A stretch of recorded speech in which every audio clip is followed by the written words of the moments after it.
Kawan-kawan, ya, mengapa ya seseorang itu suka merenung? Kadang-kadang kita juga perlu merenung diri kita sendiri. Kita jangan sibuk merenungkan tentang sikap orang lain.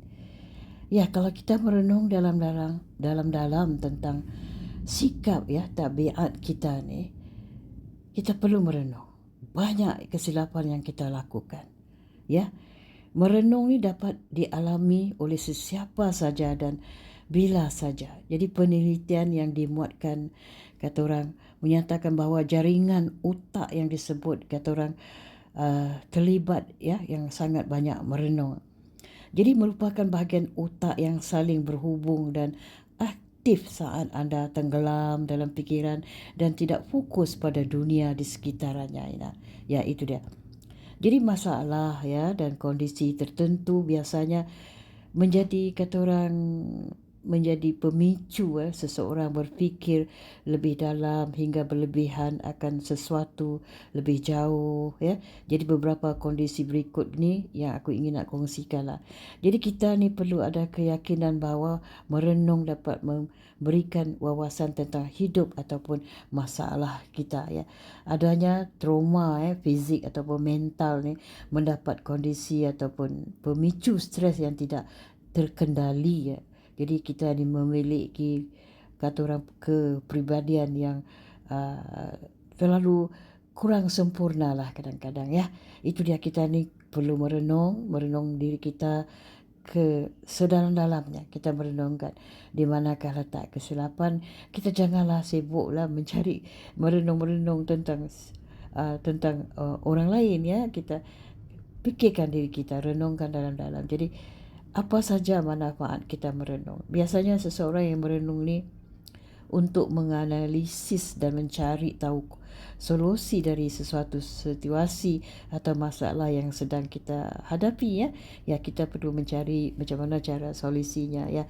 Jadi hal ini kita perlu merenunglah ya. Hal ini boleh menjadi suatu hal positif kerana dapat menjadi saranan kata orang mengkoreksi diri kita serta kita membetulkan mengkoreksi apa yang tidak betul pada diri kita ya. Ya, itu dia. Kadang-kadang kita perlu hati-hati juga ya bila merenung juga terdampak negatifnya jika kita tak tahu kata orang mengawalnya ya. Sebaliknya, refleksi diri kita ni juga boleh menjadi hal yang berdampak negatif pada pribadi orang itu ya.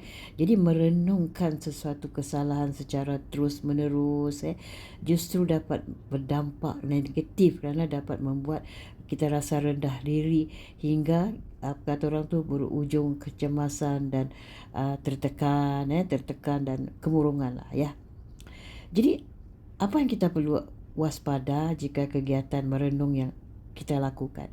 Aku dapat nasihat-nasihat yang berguna daripada seorang sahabatku. Dia adalah seorang guru falsafah ya. Ini pilihan tepat lah ya. Kalau kita bertemankan orang-orang yang berpengalaman yang punya pelajaran tentang falsafah hidup ni, ini banyak boleh membuat kita mengkoreksi diri kita yang mana yang tidak betul ya. Jadi kita ni terjadi sangat sering menghabiskan banyak waktu mengganggu aktivitas sehari-hari, menurunkan kemampuan kata orang konsentrasi ya, dan hubungan dengan orang lain, menimbulkan emosi negatif, tidak berkunjung pada solusi, bahkan membuat masalah semakin sulit ya. Jadi ciri-ciri atas menandakan bahawa merenungan dari kata kita ni, dari perkataan kita merenung menjadi perenungan yang anda lakukan mungkin bukan lagi sekadar refleksi diri ya. Jadi hal tersebut boleh jadi mengarah pada overthinking yang menuntun anda pada pemikiran negatif bahkan mengenai diri kita sendiri ya. Kita perlu merenung diri kita sendiri ya. Jadilah perenung yang bagus ya, yang tepat ya. Kata orang merenung yang negatif bukan hanya membuang waktu dan mendapat merugikan diri kita sendiri. Lebih dari itu, terus menerus merenung hal kata orang negatif dapat kata orang mengimbangi ya adanya gangguan mental ya. Jadi untuk menghindari berikut, jadi kita kata orang bertukar-tukar fikiran lah ya, kita berkongsi cerita ya. Jadi mengalihkan perhatian. Jadi kata orang ketika berbagai fikiran datang ya, datang kepada kita. Jadi kita boleh mencuba mengalihkan perhatian pada hal-hal yang menyenangkan. Jadi kita singkirkan sementara waktu itu tentang sesuatu yang negatif mendatangi pada kita. Jadi kita cuba merenungkan yang baik-baik sajalah, seperti melakukan hobi anda, mendengarkan muzik, menonton filem atau aktivitas yang lainnya ya. Jadi cara tersebut dapat membantu anda mengistirahatkan sejenak fikiran dan perasaan kita. Ya, jadi fikiran dan perasaan kita perlu juga kita beristirahat, kata orang merehatkanlah ya, mencari ketenangan sambil merenung yang baik-baik sajalah. Jadi kata orang meditasi bertujuan untuk mengurangi aktivitas yang membuat seseorang tu kerap, kata orang merenung ya. Ya, merenung ni kita boleh lakukan, tapi ada batas-batasnya ya. Jadi pada dasarnya meditasi berusaha untuk membuat anda, kita dan semua terhubung pada kondisi anda saat ini ya. Apa kata orang, pengalaman batin serta mengelolakan fikiran dan emosi kita supaya stabil, bukan apa yang sudah ataupun belum terjadi ya. Itu dia. Jadi untuk melakukan, temukanlah posisi yang nyaman bagi anda.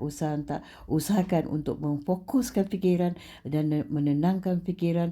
Jadi kita carilah satu renungan yang tepat untuk diri kita ya, supaya kita jadi orang yang sentiasa santai-santai dan tidak berpikiran bercekelaru ya, macam bergejolak, seperti kata orang pikiran kita ni penuh dengan pasir-pasir debu ya. Itu dia. Menurut kata temanku yang guru falsafah, dia mengatakan kita diajak untuk menerima kondisi sekarang, berterima kasih pada diri kita sendiri tanpa menghakimi dan memikirkan hal-hal yang lalu dan akan datang ya. Kita perlu berterima kasih ya.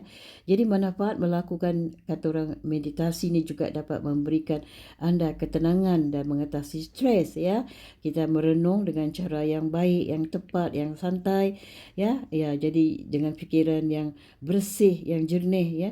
Jadi muncul akibat fikiran yang tak pernah kata orang tidak pernah berhenti-henti memikirkan tentang negatif saja. Jadi kita ni boleh melakukan meditasi di rumah dengan di atas tempat kita beristirahat, menenangkan fikiran kita ya, untuk merenung cara mendalam yang lebih baik, yang positif ya. Itu dia. Tips daripada temanku ya. Menurut katanya, kita fokus pada solusi, bukan masalah kita. Kalau kita fokus pada masalah tidak kunjung selesai ya. Jadi tidak dapat dipungkiri seseorang merenung kerana suatu masalah atau situasi yang mengganggu fikiran. Jadi dibandingkan membuangkan waktu memikirkan masalah yang sudah, kata orang, yang sudah ataupun bahkan belum terjadi ya. Yang ada belum terjadi dia sudah memikirkan, sudah merenungkan. Jadi cubalah untuk fokus pada solusi atau jalan keluarnya. Itu yang penting, kita fokus pada solusi, jalan keluar ya, yang itu kan lebih tepat daripada kita memikir yang berat-berat pada masalah. Kita fikirkan solusi macam mana jalan keluarnya ya. Jadi kita tenangkan fikiran terlebih dulu, kendalikan diri kita ya. Jika sudah terlalu lama memikirkan masalah, sudah lama terlalu merenung, dan cubalah untuk mencari alternatif solusi ya. Kita berdiskusi dengan orang-orang keliling kita, yang orang yang tepat ya untuk mampu dan bijak, yang amat membantu kita. Jadi kesabaran dan logika berperan penting dalam hal ini. Jadi itulah caranya untuk kita merenung sedalam-dalamnya, dan kita lebih baik jadi merenung diri kita menjadi perenung orang lain ya. Itu dia. Setakat inilah dulu perkongsianku tentang merenung dan perenung ya. Dalam kenderaan ini banyak sesuatu yang dapat ku sampaikan. Terima kasih atas waktu anda. Kita jumpa di lain kali ya. Jangan lupa subscribe. Thank you so much. Love you.